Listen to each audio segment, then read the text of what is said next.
This is Democracy, a podcast that explores the interracial, intergenerational, and intersectional unheard voices living in the world's most influential democracy.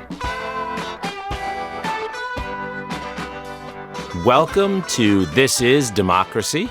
Our episode today will focus on Congress, one of the most discussed institutions in our society today with our midterm election, and an institution that is obviously vital to our democracy, and an institution going through major changes. We have with us my colleague and friend, Ruth Wasem. Ruth is one of the foremost experts on Congress in the United States today, in addition to being a great bubbly person and a wonderful teacher. Ruth spent about 25 years at the Congressional Research Service, and she has taught in many places. Now we're fortunate to have her teaching here at the LBJ School at UT. Welcome, Ruth. It's a pleasure to be here this morning. It's nice to have you on. Before we talk to Ruth, we have Zachary's poem. What's your poem title today, Zachary? One Man. One Man. Okay, well, let's hear it. My house, where I left so many times only to come home again. My house, where I stacked my books to the height of the ceiling. My house, where I cried into my pillow of the Saturday slaughter at the synagogue. My house, where I howled with the stereo songs about sandwiches. Does my house have nobody? My school, where I smiled, having found the answer. My school, where I screamed, banged my head against the bathroom stall. My school, where I whimpered beneath the desk as the lights went dark, drilling it into me. My school, where I yelled across the deck about the state of the Ukraine. Does my school have nobody? My city, where I read from the unfurled scroll the day I became a man. My city, where I rolled in the grass under the blue skies. My city, where I roamed the library in awe of all the words written. Where I stood for hours among the vinyl stacks. My city, torn by the river into two, strewn across the sidewalk by the bombs that came in the mail, brought to its knees by having too much water. Does Austin only have one man? Does the high ceiling not cut through the moonlit sky? Do I not sleep facing north along the western wall's sunburnt figure? Is the taste of 1,000 spills a layer of dust on the couch, not the eternal underpinning of these wood floors? Does the sound of canvas against aluminum not mark those wind-filled lunch hours on the deck? Do I not know the feel of the old handrail under forceful palms launching one into the air? Is the purple rain serenade every 12:06 p.m. not the soul of my school? Does the ground I walk upon not scream against every indifferent footstep? Do I not hear the whisper of the forgotten in every whine of the interstate? Is the voice of Willie Nelson from the record player not the scripture of the asphalt city I tread? Do I not know my city? Do I live somewhere, someone else? A lot of interesting references there, Zachary. What's the relationship between your poem and Congress? Well, my poem talks about how unique, the places I see every day are in my city and my school and my house, and it asks the question: Do we have nobody to represent this? And I don't see that it's represented in Congress or in other legislative bodies. The unique features of our city, you don't Yes. see them represented. Yeah. Well, that's, I think, the best spot to turn to Ruth. Ruth, why do so many Americans feel that Congress doesn't represent them? Well, let's begin with the poem, because it's set in Austin, Texas. And Austin, Texas is a classic example of a community that has a definite identity, and in fact, many communities within it that have identity, and yet it has been hacksawed into a variety of different congressional districts so that the people of Austin do not have a voice in any congressional district.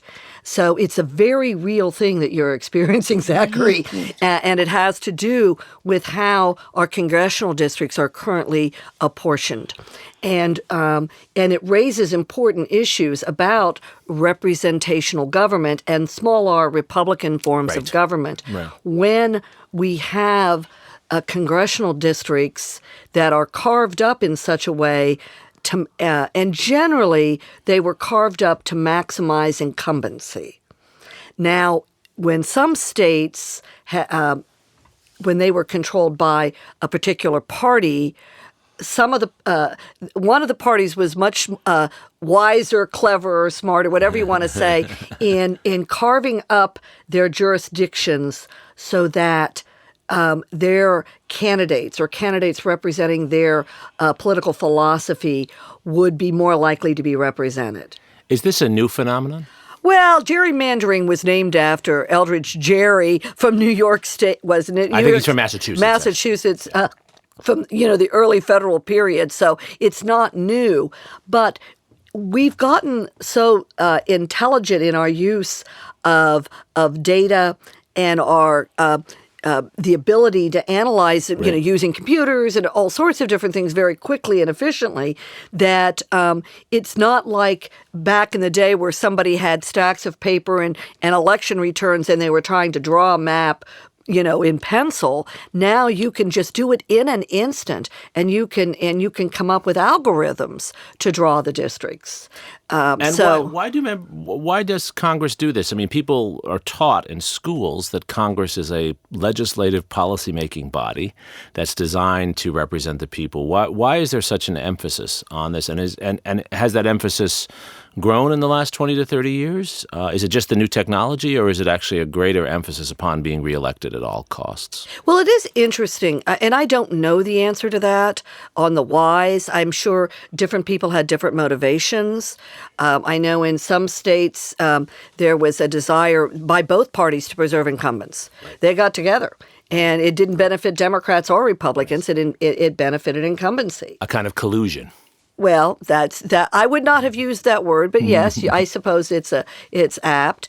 And so there is that bias towards incumbency, and we see it regardless of whether the districts are stacked. Their incumbency has always been a benefit, something that helps someone get elected, and that's because they have name recognition. They've developed relationships with their constituents. They have powerful friends in lobbying interests. There's a whole host of ways those things work. But how does this play out in terms of the deliberative process of Congress, and has it changed the way things function?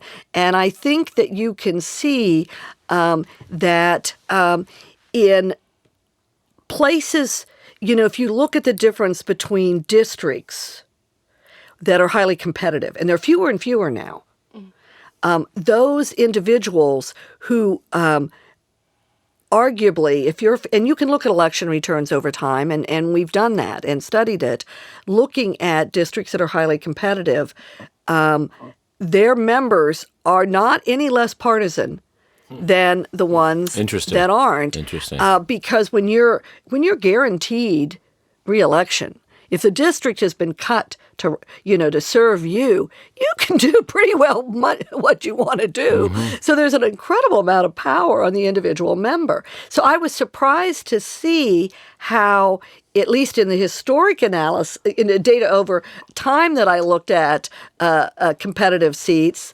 that I realized, well, maybe the people in the competitive seats needed their party more. Right. And they ran in a way that reflected, in order to show the distinction between their opponent. Although it would seem this year that many, and thankfully there are more competitive districts this year than there were in the last election cycle, at least, it would seem that people running in competitive districts now do have to appeal to a lot of voters who are neither extreme Republicans or extreme Democrats, because of the rise in the people that proclaim they're independent. Right. They're pulling away from party IDs, and it's been an interesting phenomena because there was a time not too many years ago that people who identified as independents leaned conservative. Now it appears that people who identify as independents are more likely to lean progressive. Right. And that makes a difference. But at the end of the day, turnout is still quite important. Yes. And knowing for members, let's get back to it. You preface this question with there are more competitive seats. And one of the reasons is we have a lot of retirees. Right. A lot That's of people in Congress are opting out, and unprecedented probably. Well, I want to say unprecedented because I haven't checked Right. over But very the last rare, two. very rare. But yes, in modern times, it's highly unusual to have this many number I think of people more than retirees. 30 Republican incumbents Yes. are retiring, not Yes. running for re-election. And so that creates potential Sure. for new people to enter the scene, even within their own party, new voices.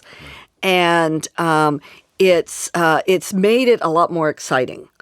The interesting thing for us to see in 2 weeks, in 1 week, but it'll be we'll probably not know even the next day on some of these races how they came out because they're going to be close. But did turnout increase?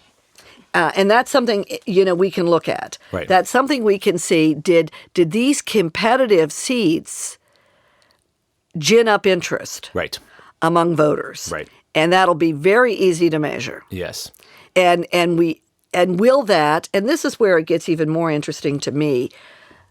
What will that do for the political legislative process? Right. And let's talk about that for a second. Before we talk about where we're going with the legislative process, where I know you have a lot of insights, let's just step back. For the last 20 to 30 years, as someone who follows the day-to-day in Congress, I think more closely than anyone else I know, Ruth, how has that changed? How have the committee structures changed? Why does Congress look the way it does today in its operations? Well, beyond what we just talked about the apportionment, there was a lot of changes that occurred 20 years ago in the 90s. Newt Gingrich did a major reorganization. Speaker of the House. Yes. He was the minority leader of the Republicans, and when they were in the minority, he was quite the bomb thrower and colorful figure and set up a contract with America that they ran on in 1994 and won. And suddenly a party that had not been in power in a long time was thrust in power.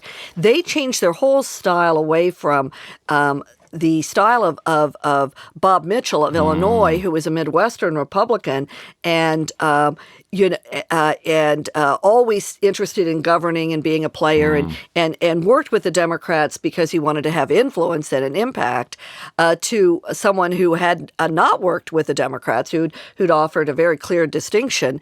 Gingrich reorganized everything, and one of the things he did was he learned an important lesson from the failure of health care in the Clintons in the previous Congress, in that the committee chairs were too powerful. So he reorganized in such a way that the committee chairs rotated. They didn't become, they couldn't become these fiefdoms in the same way that they had for so many years. And to be a committee chair, you had more of a direct relationship with the speaker. So that increased the power of the speaker It definitely increased the power of the speaker. And then going forward, you really saw Speaker Pelosi, Nancy Pelosi, when she was speaker, also drawing on that to be a powerful speaker who had people in the committee positions who were going to carry out the priorities of the party. I see. So the independence of the committee chairs was a big change. Another really important change that's happened over the last 20 years, and I can't overestimate enough how technology and the way constituents can communicate to their members. Yes. I remember, with emails, when I first started working, they complained about the faxes coming in. That's FAX, by the way. I think a lot of our listeners don't even know what a fax machine is. Look it up. You can Google it. But before, when people had to sit down, write a letter, put a stamp on it, the whole way the public communicated, constituents changed.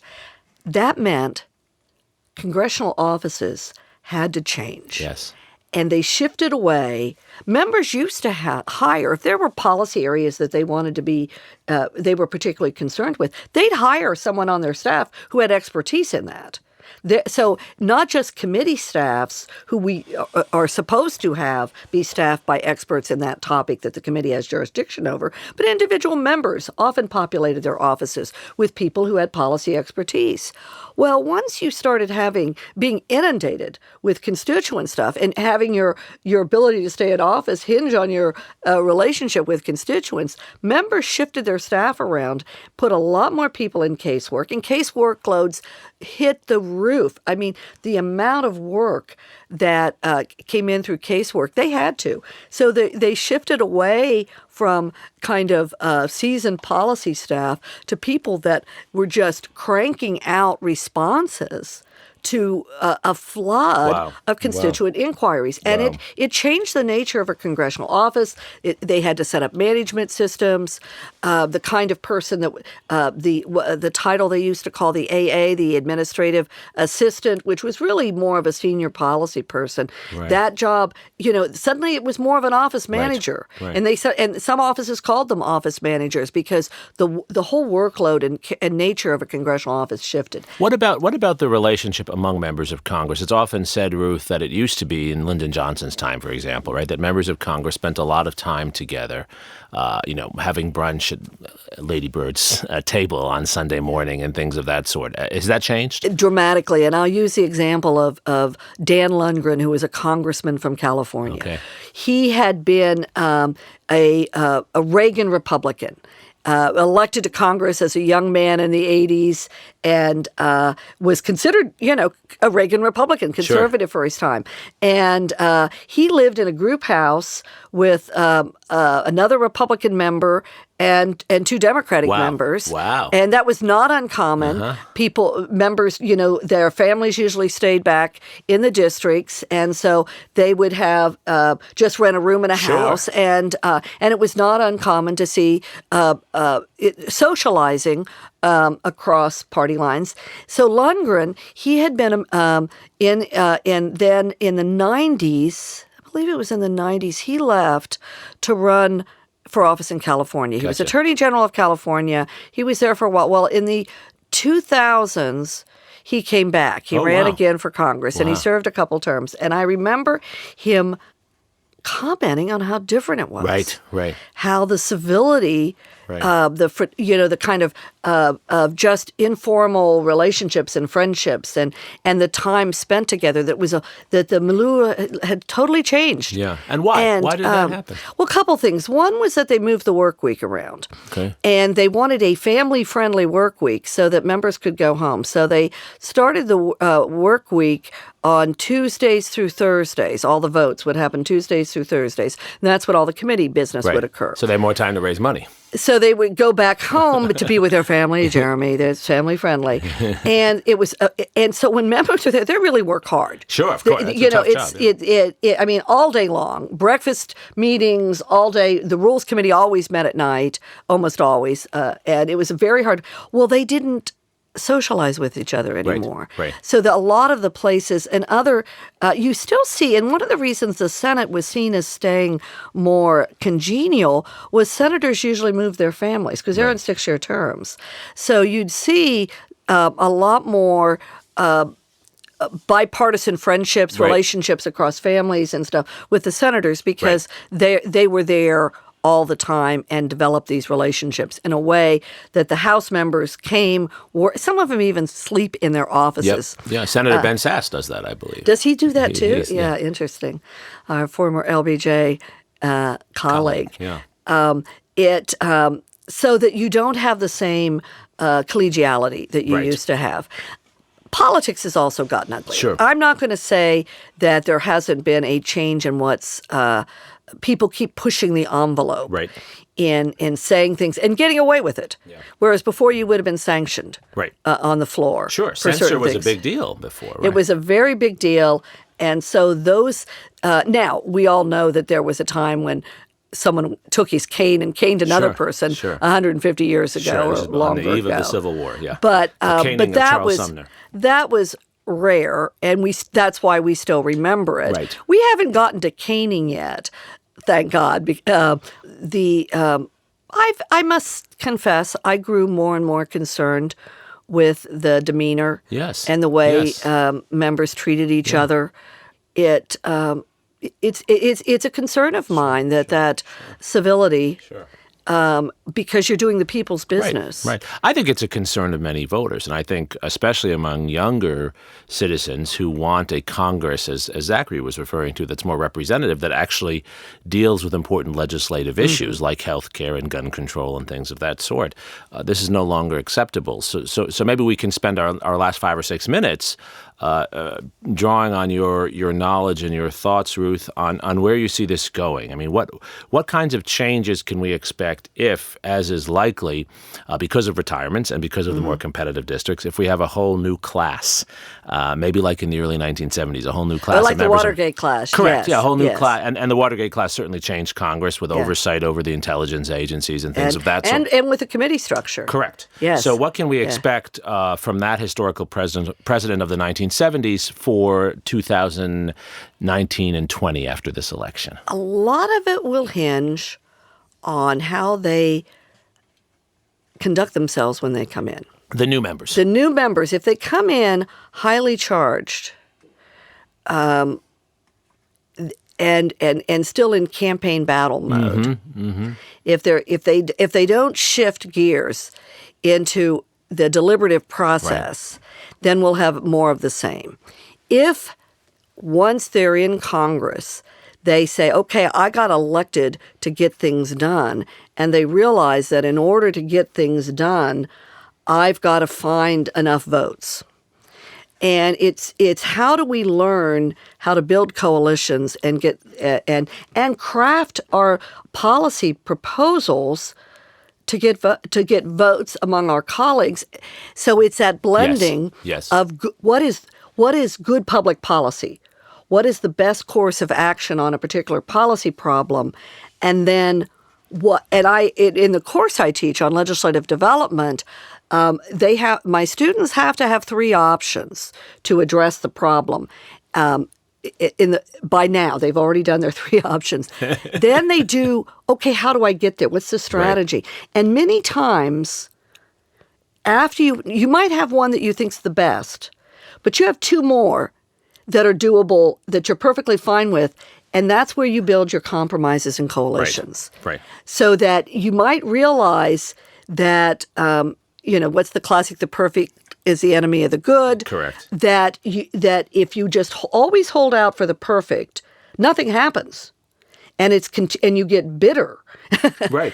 But if you can get things done, so I always am hopeful. Good. Me too. So I'm always an optimist, and I'm willing to say that this new crop, because they're all new, a lot of them will be. Of course. That they will.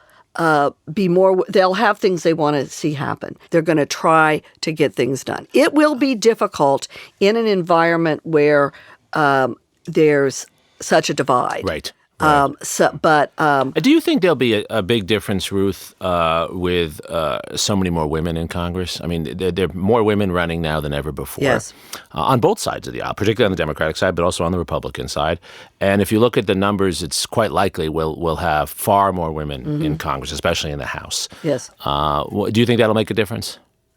I think, I'd like to think it would as a woman, that women are bring a different kind of temperament. And maybe just more willing to try to get things done, to finish things. Certainly the demeanor usually of women is less pugnacious. Right. At least in public. Right. I'm not going to say. So I think it'll make a difference. I think, and we know Congress is growing more and more diverse. Right. The last Congress was the most diverse Correct. we've had. We're starting to have more religions reflected. And so the extent to which, and we're going to have more women in leadership roles because we've got a group of women that have been around a while that are moving up in the leadership ranks. Right. And so, yes, I think the presence of women would make a difference, will make a difference. But will it?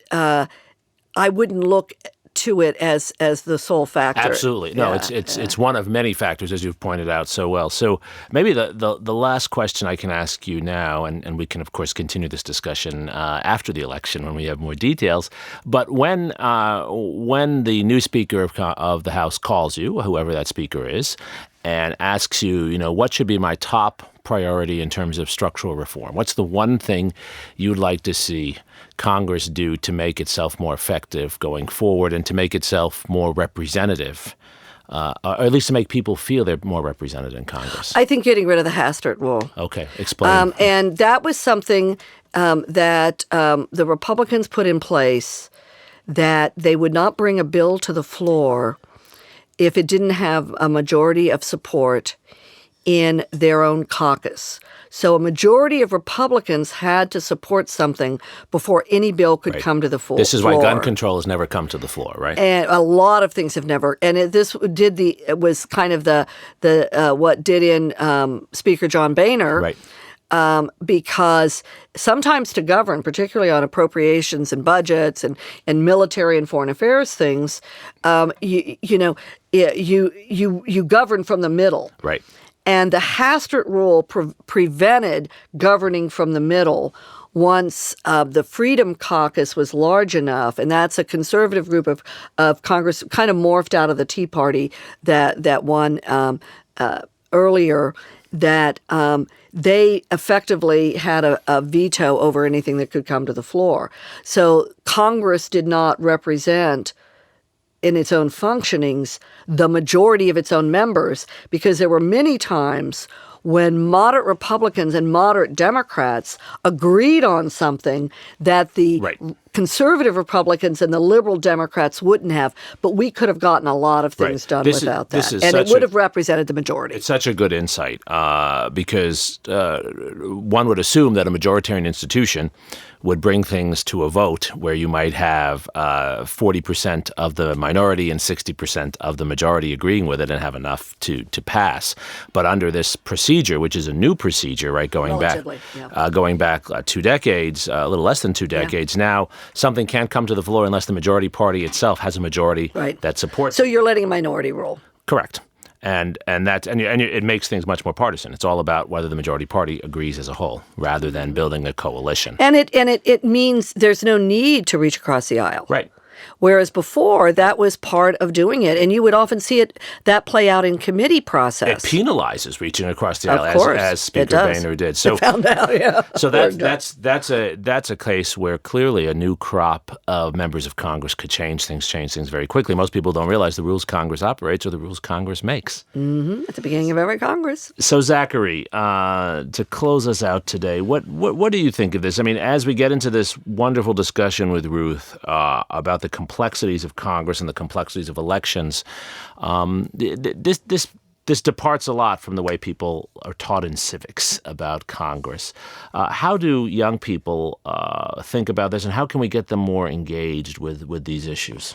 Well, I think that young people like myself are not willing to compromise as much on certain beliefs, but I do think that they do expect their representatives to work across the aisle, and I don't think that they're wary of stagnation when nothing happens. And I do think that and they do believe, and even though they don't always see it happening and know it's not always happening, in the sort of civics textbook view of everything works. And you can get a majority of moderates to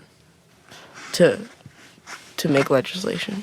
So do you think your colleagues and friends, do you think you would be more willing than others to vote for people who are compromisers and willing to do this kind of work that Ruth has described? Well, I think yes, but in certain situations, I don't think that that's like the main issue of many voters, younger voters. I think they want to have someone who agrees with them, but they don't want to have someone who's just going to filibuster for their entire 6 years or 2 years. Right. Well, I think these comments from Ruth and Zachary make it clear that one of the challenges we all face as citizens is finding people whose values and policy preferences we endorse, but people who are also willing by temperament and by skill set to work with those who differ. And Congress doesn't function when it's all about ideological rigidity, as it's become. And Ruth has explained why this has become a structural problem. The structures will be changed when we have people in place, trained by Ruth and others, who know how to actually work across the aisle while still remaining true to their values. I, for one, am faithful that that's exactly where young voters are. I think young voters are problem solvers, and they have strong values, but they also want to get things done. So please go out and vote, and please help us get things done. And thank you for joining us in our discussion of This Is Democracy.